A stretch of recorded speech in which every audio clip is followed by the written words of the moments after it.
morning Makkale, welcome to this another video. For this video, I actually want you all to imagine yourself like you are broke, like really broke. Because this video is going to open up your eyes to the frustrating truth.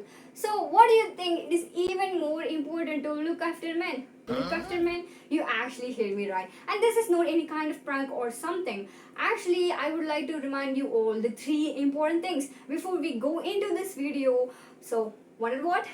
Like the video, subscribe the channel and press the bell icon if you haven't yet. Let's imagine of a world where all the husbands are making complaint against their wife for domestic violence. What do you think the society will say to him? He gets the label of being effeminate or feeble by his own patriarchal society. So yes, men don't get justice in their own cluster designed to favor men. So ultimately, he'll end up not to speak out, or he'll end up being misused by the laws designed to protect women. You know what is even more ironic? A study conducted in India reveals that over 40% of the rape allegations or rape cases filed in India are false allegations only until now. Men, what will you do? Would you let live a life after falsely accused, or rather to stuck up in a world where being born as a man is the only sin you have committed? You know, even if he did so, the society again comes and says, come on man, you can be raped by women. Exactly. A doubt as to his masculinity is what he gets in return. And even people will start wondering about his sexual orientation, and they will at the end label him as a homosexual person. Not to offend anyone, not to insult anyone, even homosexual persons are getting raped, and the society has named it as a corrective rape. We will talk about this in a different video very clearly. If we look into the suicide statistics, it is twice the number married men committing suicide compared to married women. I mean, it all are astonishing me. I don't know how about you guys.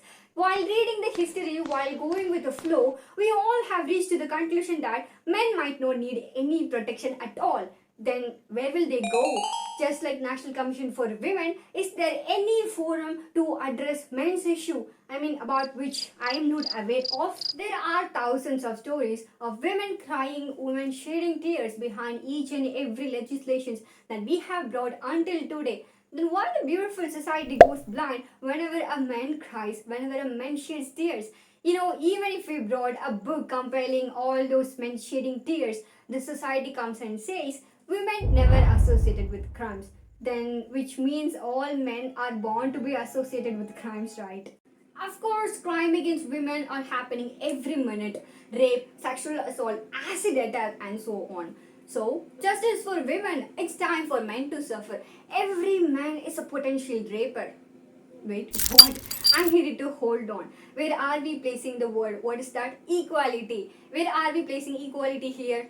As women enjoying the status of innocent until proven guilty, then why it has to be guilty until proven innocent for men? Where are we placing equality here? We have a ladder of legislation protecting us, yet not implemented, which calls for another discussion. However, isn't it better having something than nothing?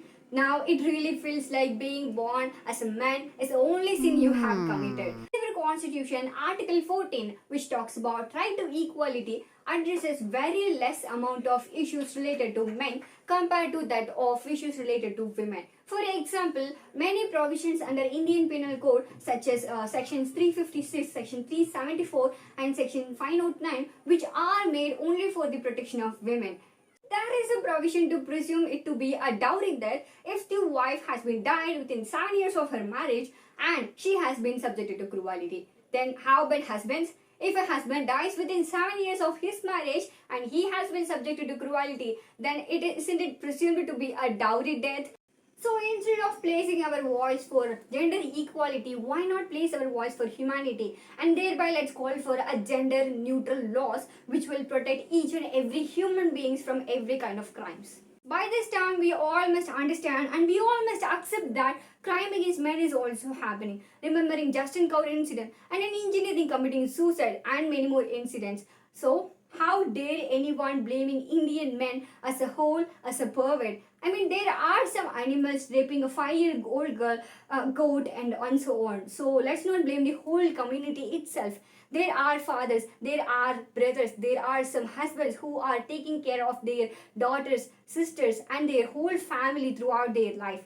So, boys, The present trend is very much scary. It is scarier than Catherine Pierce and Silas in Vampire Diaries. So make sure that before you get into an argument with the girl, you have all the evidence to prove your innocence. You know what, Makale, before we end this video, we all must understand that rape, sexual assault, and many crimes that we are facing in our day-to-day life without any gender discrimination.